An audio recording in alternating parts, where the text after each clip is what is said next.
The following is a Hoop Ball presentation.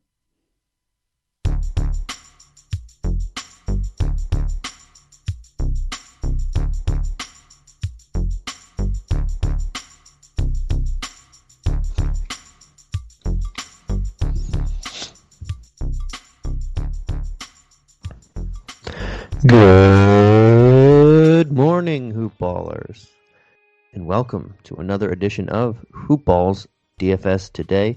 This is your Tuesday, May 18th edition. I am your host, Santino Cacone, and I'm going to be running this one solo for you guys. Usually I'm here with my main man, Will, but he just had dental surgery.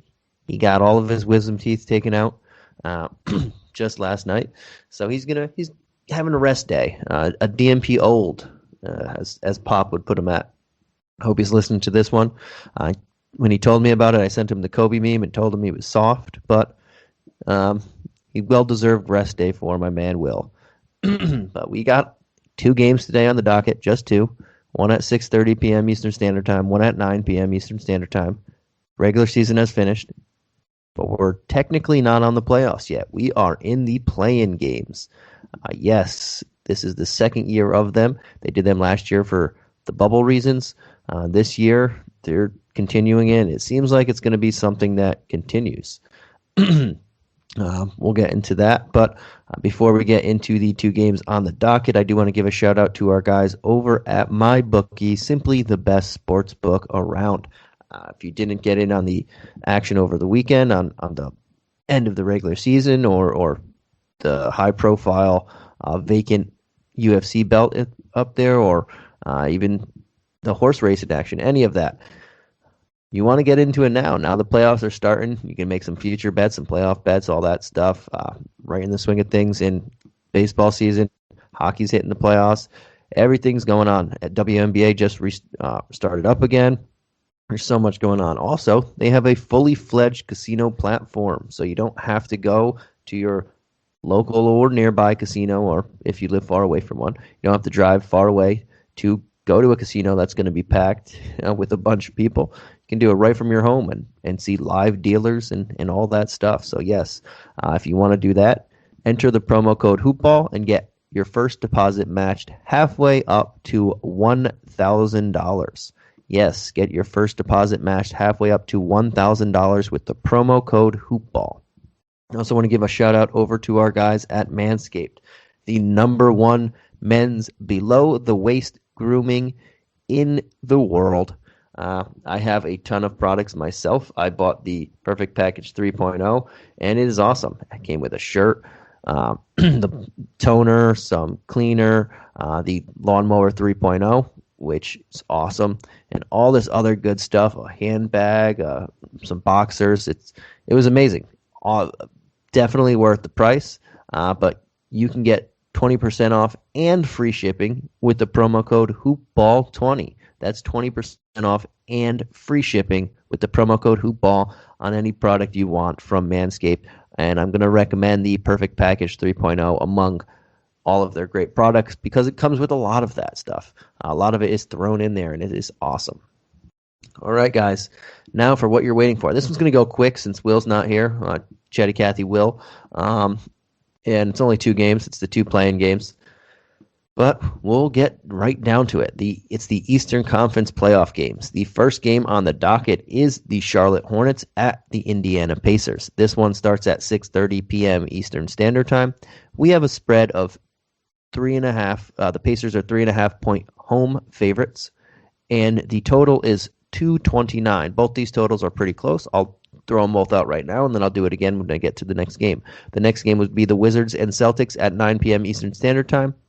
We have a 235 game total, and the Celtics are 3-point home favorites. But we'll go back to the first one, Charlotte and Indy, and I'll run down the injury report because there is a lot to run down. On the Hornets, Gordon Hayward and Cody Martin are out. On the Pacers, we have a lot of people in, out, who knows. Jeremy Lamb, Miles Turner, TJ Warren will not be playing, but we have Malcolm Brogdon, Domantas Sabonis, Edmund Sumner, and Aaron Holiday all as questionable, and those are big names there. We'll start with the Hornets. They are the away team. They are the underdog. And looking at them as of right now, I'm not completely into putting a ton of these guys in my lineup.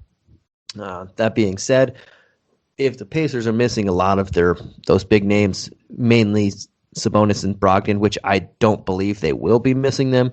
I mean, I think they're going to be trying to play as much as possible, especially Sabonis. Brogdon, maybe a little bit farther off, but I expect them to play.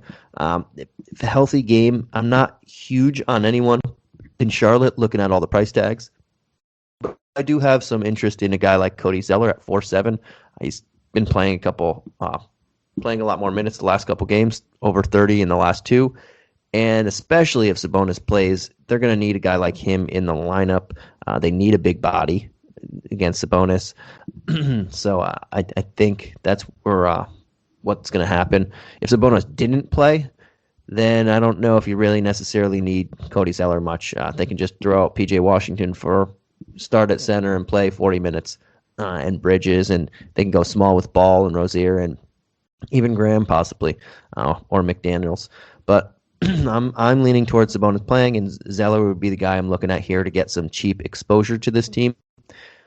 Because if you're looking with only 2 games and only top-end guys mainly, especially when you get to the playoffs, going to want to try and find the value when you can. So that's where I'm looking at. I also don't mind Miles Bridges, but I think there is better value there. And that's what I'm looking at the Hornets and thinking I'd rather spend my money elsewhere. I don't not hate these guys, but I think they're fairly priced comparatively.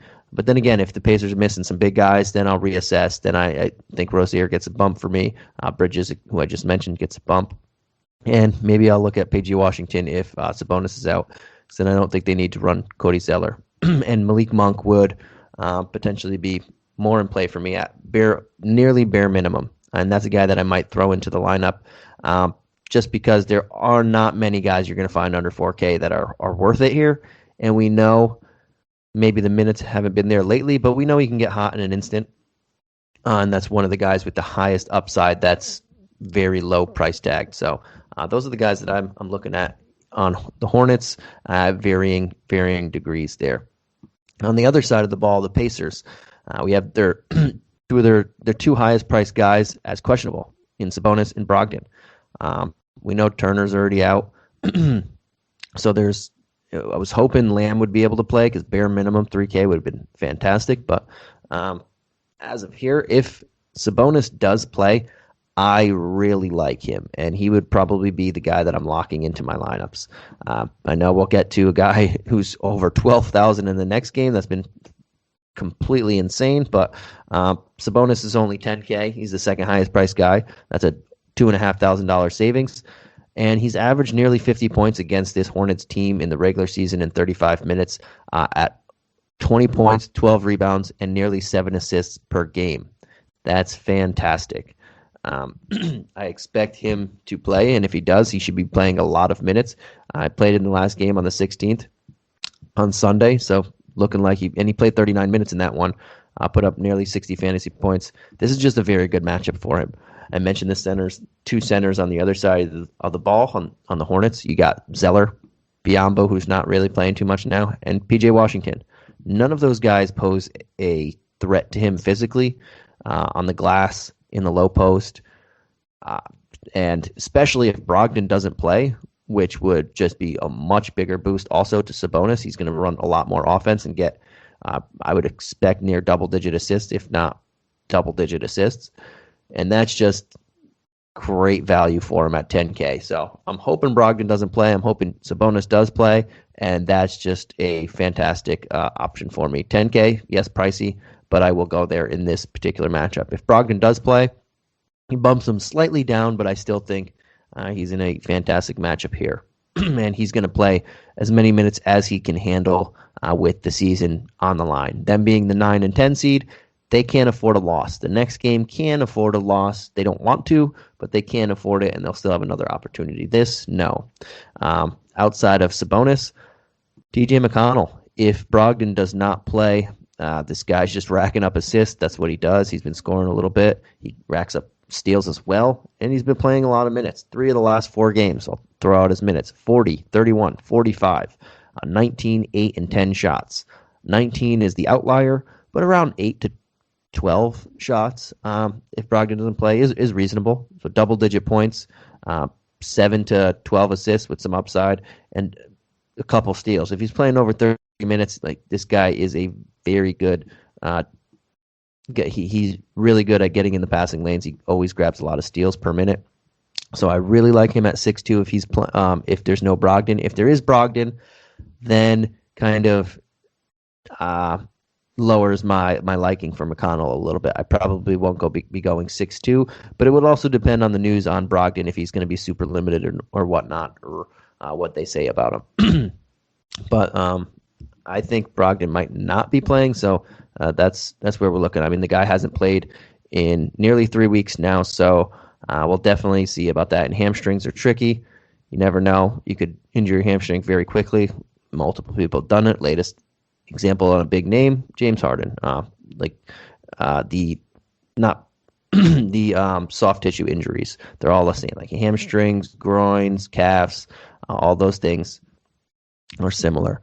Outside of that, I mean, it all depends on Sabonis. If Sabonis doesn't play, Brissett, an option at 5'4", a very good option. Him and Batadze at 3,500, they will be in my lineup if there's no Sabonis. There's no front court depth there, and those are super cheap options where I can load on the Westbrooks of the world and the Tatums, and can spend up more for the Hornets guys if needed. So if there's no Sabonis, Brissett, Goga make so much sense, and so does Mcdermott at 4'4". So this team is pretty much their big guys are out. I don't expect Sabonis to be out, but we'll say if, because it's only 2 games. Then there's a lot of value to be had on this team. Justin Holiday's only 4'5", and he plays 30 minutes a game plus. So even if they are playing, if you wanted a safe floor but not as much upside, Holiday makes sense, because you know the minutes are going to be there. And 4-5, we're looking for people around that price range. So that's what looking at a little bit. Doug McDermott, again, he's playing a solid amount of minutes. If Sabonis does play, he still should play a solid amount of minutes. And at 4-4, he makes a lot of sense. He's he scored over 24 points in the last 4 games, and he's only 4,400. So him hitting value there, even if the upside isn't in the 40s or 35, is very good for a slate like this. So I will like him to, more so obviously if Sabonis doesn't play, but he's solid even if Sabonis does play. Outside of that, I'm looking at Holiday and Sumner if Brogdon doesn't play. I already mentioned I like McConnell a lot if Brogdon doesn't play, but also we need some cheap value here. And Holiday and Sumner, in reverse order, I would say Sumner over Holiday, makes a lot of sense for cheap value here if there is no Brogdon, and both of them are also possibly not playing. So they have to play, and Brogdon doesn't have to play for him to make sense. Sumner makes some sense. Sumner sense to throw in there as well. He might draw the start if he does play. His minutes have been here and there, mostly there, or yeah, I guess there in the word in the phrase that I used. But at 3,400, you can throw him in a fast-paced matchup, paced-up matchup against the Hornets. But these two guys would make a lot more sense if Brogdon doesn't play. And I'm leaning towards Brogdon not playing because it's been nearly 3 weeks, so I don't know if he's ready. But it is the playing game for their season, so no better time than now. But I do think the Pacers have a lot of options here, depending on what happens with these two guys, especially, and Holiday and Sumner. And yeah, if Holiday and Sumner both miss or one miss, then McConnell does get extra minutes, even if Brogdon does play. The other Holiday gets more minutes. Justin goes around like that. So we'll have to see exactly what their injury report is, but they do have a lot of these cheaper guys that we can play. Out of all the teams, they have the most of the cheaper guys that we can throw in there on a 2-game slate where we do need cheaper guys. But that's it. There's a lot of people I like on there at varying degrees. Sabonis would be my preferred play. McConnell, possibly, if there's no Brogdon, like him. Then I mentioned Holiday and McDermott are solid. Brissett and Batadze make sense if there's no Sabonis.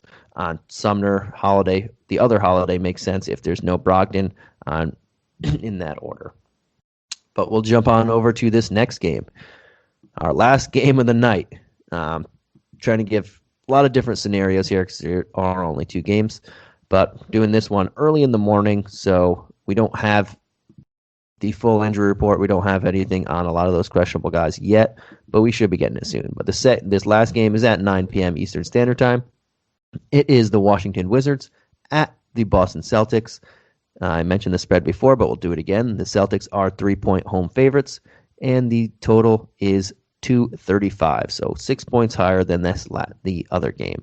On the injury report for the Celtics, Jaylen Brown is likely missing the entire postseason. No, he is missing the entire postseason. They're not. And Robert Williams is probable. For the Wizards, we have Deni Avdija out, Thomas Bryant out, and Raul Neto as probable. I'll start with the Wizards. They are the away team, and we got to start right at the top in Westbrook, a whopping $12,400. He is easily the highest priced guy on the slate. He is $2,400 more than the second highest guy, that is Sabonis. Then there's Tatum at 9.8, Beal at 9, and no one else over 9. But, I mean, the way this guy's playing, he's playing over 40 minutes. It's been over 40 minutes since he's only not played 40 minutes one time in the month of May. And that one time he didn't play 40 minutes, he played 39. So, yeah, he's going to be playing a ton of minutes. We already know about the triple-double because he is a triple-double machine. He's scoring the ball, taking a ton of shots, and scoring a lot lately. His fantasy points are through the roof, as you know. But in 3 games against Boston on the year, he's only played 32.5 minutes, so we can bump that up. We know that's going to be 40. He's averaged under 40 points at 39.5. We can also bump that up, extra 8 minutes. He's also hitting his stride. He looks a lot healthier. A couple of those games were earlier in the season when he wasn't as healthy, and this team wasn't hitting their stride. So I'm not looking at the previous 3 games. He's probably going to see a lot of Marcus Smart, but there's also Bradley Beal, who should see quite a bit of Marcus Smart, or mostly Marcus Smart. But I prefer Westbrook over Beal, as I'm assuming everyone does. But obviously, $3,400 is nothing to sneeze at. And in that scenario, if you wanted to save some money, Bradley Beal is also, going to use the phrase again, nothing to sneeze at. He's scored at least 40 fantasy points in his last some odd games, 6 games at least, with one at over 50 and one over 60. So he's well worth bringing back. He's bringing back value there. Maybe not Westbrook upside, because I don't even know. Westbrook's upside is insane. But saving that 3-4 to get Sabonis and not have to go penny pinching late in the lineup makes sense also. So obviously I'm going to play at least one of these guys. I prefer Westbrook if the lineup is right, and a lot of that for me depends on what happens with Indiana. But Beal is nothing to sneeze at as well, and this is going to be, he's going to shoot. They need these 2 guys to score a lot of points for this game to go their way. Outside of them, Rui is a guy who's been playing solid. He's only at 5K now. He did jump up there not too long ago, but I'm probably not going to go him.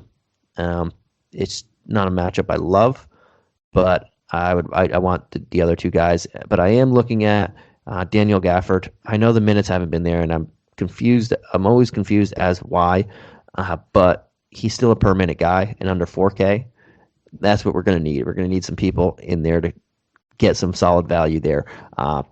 25 points is very reasonable for him to score. 20 is even more reasonable, and that brings back value, and that's what I want from a guy like Daniel Gafford. Davis Bertans started on Sunday. He's been getting more minutes lately. The last, since the 6th of this month, the last 2, 4, we'll say 6 games, he's played 30 minutes 5 out of 6 times. Last game he didn't play 30 minutes, but that's a lot of minutes for a guy only 4-2. I know he's pretty much just a shooter and doesn't do much else, but again, we're going to need some value here, and in a matchup that they're going to be keying in on Westbrook and Beal, he's going to get open shots. And you can shoot on the Celtics, and power forward position is one that they have been able to score on, and hasn't been the greatest competition-wise and fantasy-wise. They give up a lot of points. They're 26 against power forwards this year. So I like Davis Bertans at 4-2. We'll see if there's other options there, but that's not a bad option there. Outside of that, really not much to go off of on the Wizards. We know it's a two-headed monster, and everybody else is just filling in there. We can look at Ish Smith. He has been playing pretty solid lately and getting minutes since he came back. And he's only 3,900, another guy under 4K who's bringing back 20 points per game in his last 5 games, at least over 20, nothing under 21. Last game he had 36. So that's something that we can keep an eye on. Also, a very good price for a guy under 4K. And Raul Neto he's probable, but if he's limited in any sort of way, that helps Ish Smith. Neto is not a guy that isn't a guy that I don't hate either, but I'd rather just save $700 and go Ish, especially if he's limited in any sort of way. So I think you have the two big guys, Bertans, Gafford, and Ish Smith makes for some solid value there too that we're going to need. But everybody else, just leaving alone. On the Celtics side, last team of the night, we know Jaylen Brown's not playing, so that means extra minutes, extra usage for everybody. Their season is technically not on the line, but you want to win. You don't want to go to that next game. Whoever does lose this game does get a home game against Charlotte or Indiana, no matter what. Anyway, but you're looking at Tatum. I personally, I'm probably not going to have much exposure to him. I would prefer Sabonis at 10K. And Westbrook is obviously in a different level of everybody else because of his price. And then you got Beal. But I'd prefer Sabonis if Sabonis is playing. If Sabonis doesn't play, then I'll change my thought. But I'm probably not going to have much exposure to Tatum because I don't want to go have too many guys at bare minimum. But I am looking at Fournier. With no Jaylen Brown, the usage, everybody gets a little bit of a bump. And Fournier makes sense to me. The last 2 games, he played 34 and 24 minutes. Didn't really need to play much against Minnesota. Or that I should say that he played. But he's been putting up near value, near 30 points in those 2 games, and then over 30 points in the other 3, with one over 50, one over 40. But this is a fast-paced matchup. This is a matchup that's going to be very good for him. He's going to draw the start. He averages 23 points a game in 2 games against the Wizards, and that's at 38 minutes. I expect him to play, or 28 minutes. I expect him to play 10 more, about 38 minutes if they can. And I expect that to be about 30 points minimum for him. And he's a guy, if you can't pay up for Tatum, which I'm probably not going to, depending. But if you can't pay up for Tatum, I think Fournier, Marcus Smart make a lot of sense. Even Kemba Walker makes a lot of sense here as well. Last game Kemba played was a few times ago, and he had 54 points. He hasn't played since the 11th, which has been a week. They pretty much rested him for this game, so he should be good and ready to go. He took 27 shots in his last game. That's an outlier. He's not going to take 27 shots, but I think he's going to bring back value. He's been bringing back 40-point games, 5 in the last 7 games. He brought over 40 points, so there is value to be had there if you have that money. If you don't, Fournier, Smart, also in very good spots. Makes sense. I prefer Fournier over Smart for the extra $200 there. But I wouldn't rule any of them out depending on where my dollars lie later on. Outside of that, you can look at Thompson possibly. Robert Williams is probable. We'll see. He only played 11 minutes in the last game he played, and he hasn't played in 9 days. And he didn't play for a few games before that. So we'll see exactly where he is physically, where his minutes are going to be. I would expect if he's okay, they're going to run him out as much as possible, but you never know. And if that's the case, if he's not going to be playing more than 21 minutes, Tristan Thompson makes sense because you got to play someone, and he could see 30-plus minutes. It obviously isn't a great per-minute guy, but a guy that you can potentially look at and not hate yourself for. but I do prefer Rob Williams for 400 more as of now, unless I hear something different. Another guy we can potentially look at who's been playing around 20 minutes is Aaron Naismith. I think we do have a little bit better value, but he is another guy that you can just look at in this fast tempo type of matchup. He's been playing about 20 minutes or so, been bringing back solid value, and so has Peyton Pritchard for another $200. Again, those guys I'm not in love with, but I don't mind having to go to them to differ from the field in GPPs. I expect them to be super low owned comparatively to some of these other guys, especially since they're coming off the bench, and I'll take some shots there. Probably more so Pritchard than I do Naismith, but I do think both of them are in decent matchups. Have this tickle. But yeah, that's it for those two games. There's a lot of options there depending on what we see on some of these injury reports, and the biggest injury report is the Pacers here because they have their two highest priced guys questionable, and we already know Turner, Lamb, Warren are out.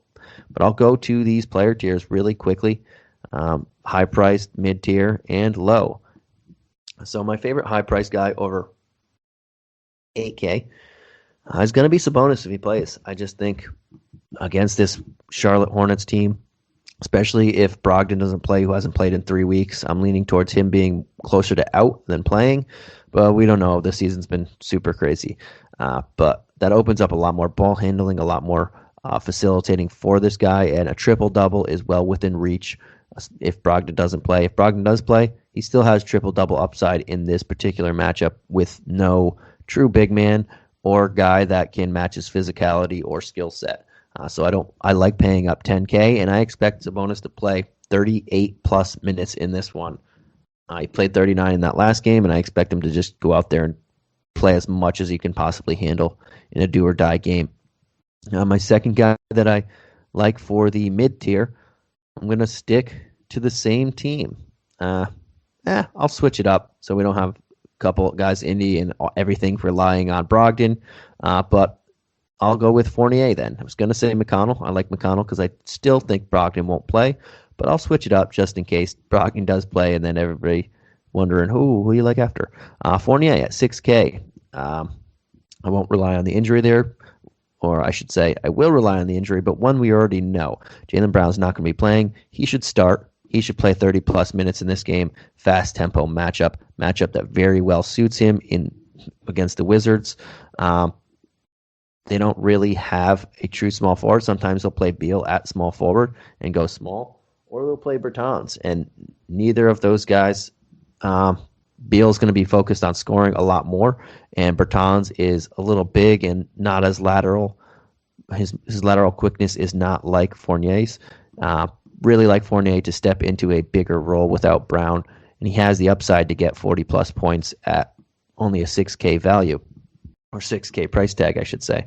And then we'll go to I'm drawing a blank. The value tier.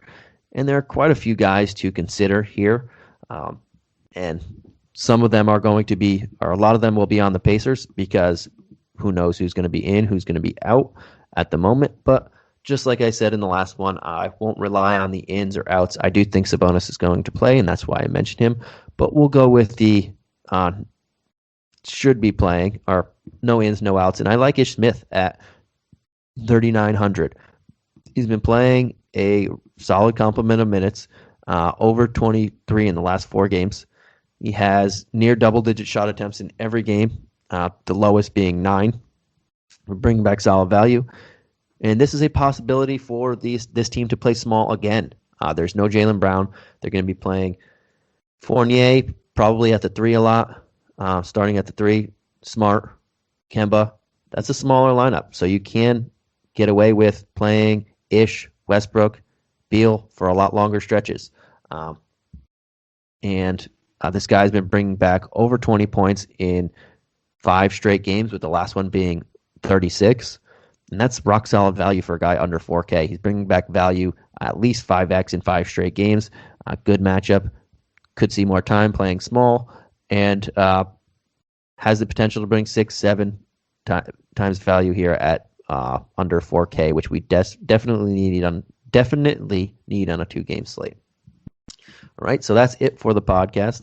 I tried to break down as much as I could with the different scenarios on these 2 games because we do have some people questionable and pretty big names. But thank you guys as always for joining in or listening, joining me here. And we will catch you again tomorrow for the second day of the play-in games, the Western Conference start of the play-in games.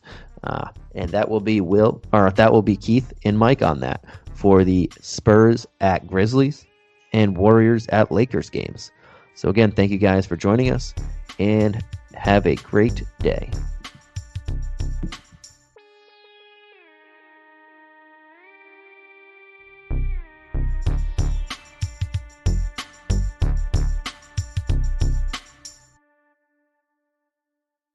This has been a Hoop Ball presentation.